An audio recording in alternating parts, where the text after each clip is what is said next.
Students, hello students. आज मैंने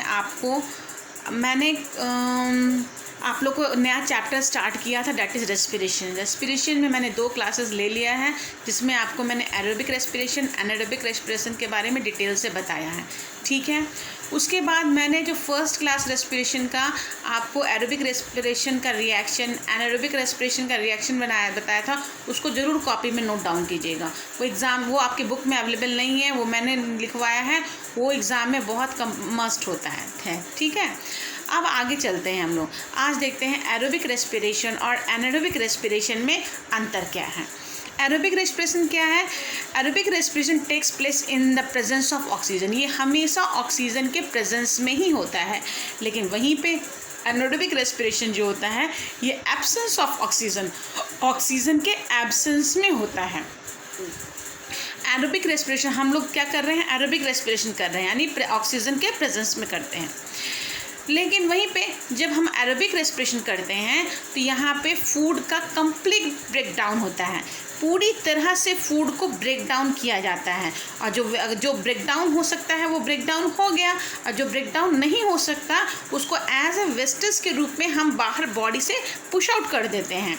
तो जिसके कारण पूरा जब फूड ब्रेकडाउन होता है तो ज़्यादा से ज़्यादा एनर्जी का फॉर्मेशन होता है, इसलिए ये कहलाता है कितना एनर्जी होता है? 38 ATP।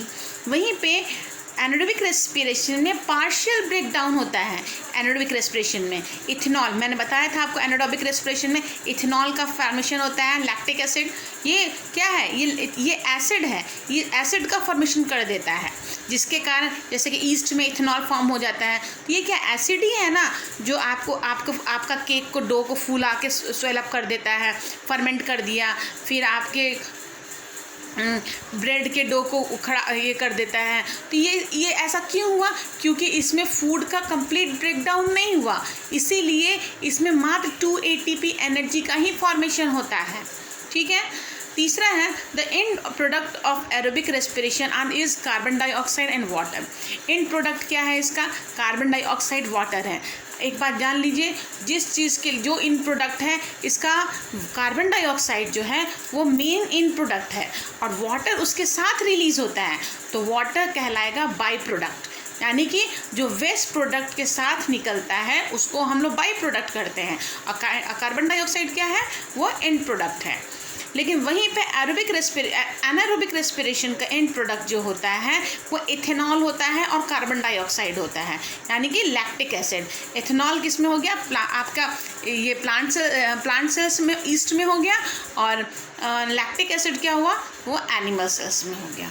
ठीक है, aerobic respiration produce a considerable amount of energy. Aerobic respiration जो होता है उसमें बहुत बड़े पैमाने पे एनर्जी का फॉर्मेशन होता है, लेकिन एनारोबिक रेस्पिरेशन में एनर्जी कम प्रोड्यूस होती है। एक और बात इसका डिफरेंसेस है, एरोबिक रेस्पिरेशन जो होगा वो हमेशा माइटोकॉन्ड्रिया में होगा, लेकिन एनारोबिक रेस्पिरेशन जो होगा वो हमेशा साइटोप्लाज्म में होगा। ये एक बहुत बड़ा डिफरेंस है। सेल के माइटोकॉन्ड्रिया में क्या होता है? एरोबिक रेस्पिरेशन, और सेल के साइटोप्लाज्म में होता है एनारोबिक रेस्पिरेशन। ठीक है, अब आगे चलते हैं। हम लोग आज बात करते हैं रेस्पिरेशन इन प्लांट्स, उसके बाद एनिमल्स देखेंगे, और उसके बाद ह्यूमन बींग्स देखेंगे।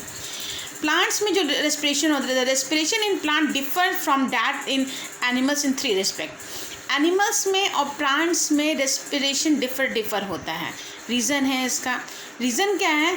All the parts of plants perform respiration individually. Plants में प्लांट्स का हर एक हिस्सा रेस्पायर करता है। उसकी जड़ें हो गई, उसके स्टेम्स हो गए, उसके लीव्स हो गए, हर हिस्सा इंडिविजुअली रेस्पायर करता है। लेकिन आपके ह्यूमन बींग्स में, एनिमल्स में ये पूरा एक बॉडी है, और बॉडी का कोई एक ऑर्गन रेस्पायर करता है, और प्लांट्स में हर हिस्सा रेस्पायर करता है। ठीक है, during respiration in plant there are little transport of respiratory gases from one part to the plant. वहीं पे जब रेस्पिरेशन का प्रोसेस प्लांट्स में होता है तो रेस्पिरेटरी गैसेस जब शरीर में इन करते हैं तो उनको ज़्यादा डिस्टेंस ट्रैवल करना नहीं पड़ता, क्योंकि हर हिस्से में रेस्पिरेशन हो रहा है, ठीक है। लेकिन वहीं पे एनिमल्स में क्या होता है, respiratory gases are usually transported over a long distance, वो लॉन्ग डिस्टेंस ट्रैवल करते हैं, इसलिए उनके शरीर में ब्लड प्रेजेंट होता है।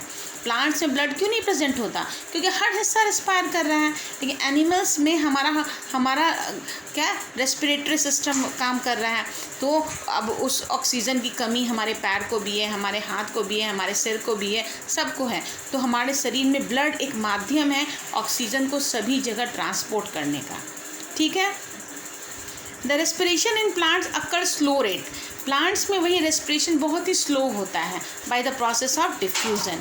लेकिन वहीं पे एनिमल्स में रेस्पिरेशन का प्रोसेस जो होता है बहुत ही फास्ट होता है, क्योंकि उसको ज़्यादा से ज़्यादा एनर्जी का रिक्वायरमेंट होता है, क्योंकि वो वर्कआउट कर रहा है।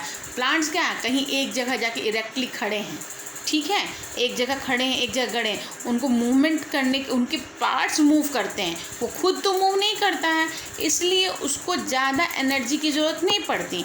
लेकिन एनिमल्स में, ह्यूमन बींग्स में ये मूवमेंट करते हैं, एक जगह से दूसरी जगह मूवमेंट करते हैं, जिसमें ज़्यादा से ज़्यादा एनर्जी का लॉस होता है, जिसके कारण ये ज़्यादा रेस्पिरेशन करते हैं, ठीक है। Plants get oxygen by diffusion, plant जो ऑक्सीजन लेते हैं वो डिफ्यूज़न के द्वारा लेते हैं। Plants have a branching shape दो so they quite large surface area, plants का क्या है, बहुत सारे ब्रांचेस निकले होते हैं, जिसके कारण का बहुत बड़ा सरफेस एरिया होता है in comparison to their volume के आधार पर। Diffusion alone can supply all the cell plant which has much oxygen as they need for, इसलिए डिफ्यूज़न के द्वारा प्लांट का हर हिस्सा रेस्पायर करता है, जिससे ज़्यादा से ज़्यादा ऑक्सीजन हर पार्ट्स को मिल पाता है। डिफ्यूज़न का प्रोसेस जो होता है वो रूट्स में भी होता है, स्टेम्स में भी होता है और लीव्स में भी होता है। अब हम लोग देखते हैं रेस्पिरेशन का जो प्रोसेस है एक एक करके कैसे देखता है। रेस्पिरेशन, सबसे पहले रेस्पिरेशन देखते हैं इन रूट्स में। रूट्स में रेस्पिरेशन कैसे होता है, air is present in between the particles of soil, जो मिट्टी होती है, मिट्टी के टुकड़ों के बीच में, मिट्टी के कणों के बीच में एयर पार्टिकल्स प्रेजेंट होता है। The root of a plant take oxygen required for respiration from air present in between the soil. जो प्लांट्स के रूट्स को ऑक्सीजन की ज़रूरत पड़ती है, ये ऑक्सीजन लेता कहाँ से है, वही सॉइल पार्टिकल्स के बीच में जो गैप प्रेजेंट है जिसमें ऑक्सीजन फिल है, उसी ऑक्सीजन को लेता है। होता क्या है, प्लांट्स का जो एक्सटेंशन है एपिडर्मल सेल्स क्या है, प्लांट की जड़ें जो होती हैं वो उसमें एपिडर्मल सेल्स होता है। एक्सटेंशन समझते हैं ना, जो बाहर निकला हुआ हिस्सा होता है, तो जड़ों से बाहर निकला हुआ हिस्सा क्या कहलाता है, रूट हेयर्स जो होते हैं हर सॉइल के बीच में जाके समा जाते हैं, और समाने के बाद वहाँ पे जो ऑक्सीजन प्रेजेंट है उस ऑक्सीजन को एब्जॉर्ब कर लेता है।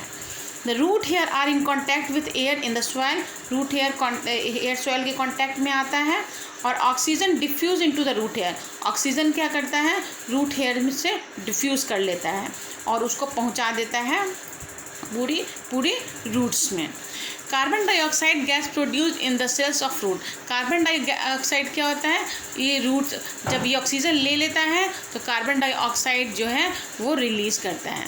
During respiration moves out through the same root hair by the process of diffusion, respiration के प्रोसेस के समय उसी रूट हेयर से, जिस रूट हेयर से ऑक्सीजन रूट्स में प्रवेश किया था, उसी रूट हेयर से कार्बन डाइऑक्साइड भी रूट्स हेयर से बाहर एटमॉस्फेयर में आ जाएगा।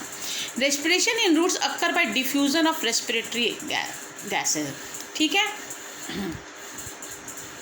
एक बात आपको बतानी है, क्या है, जब वाटर लॉगिंग होता है, it has been found that the plants die if their roots remain water logged for considerable, अगर हम लोग देखते हैं बहुत दिनों तक पेड़ों की जड़ें किसी पानी में डूबी रहती हैं तो पेड़ मर जाते हैं। क्यों, इसलिए this is because too much water expels all the air from in between the soil water, वो बहुत ज़्यादा वहाँ पानी भरे होने के कारण वहाँ पर ऑक्सीजन की अवेलेबिलिटी कम हो जाती है।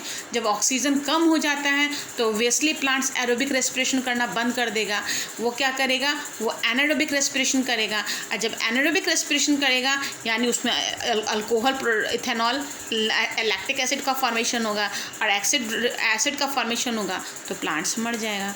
ये नहीं कहिएगा कि प्लांट्स जब पानी जमा रहने के कारण प्लांट सांस नहीं ले पा रहा है। प्लांट सांस लेता है, एनारोबिक रेस्पिरेशन करता है, लेकिन वो इथेनॉल यानी लैक्टिक एसिड का फॉर्मेशन कर देता है, जो कि एक एसिड है, और एसिड के फॉर्मेशन होने के कारण ये प्लांट्स मर जाते हैं। ठीक है, आज के लिए इतना।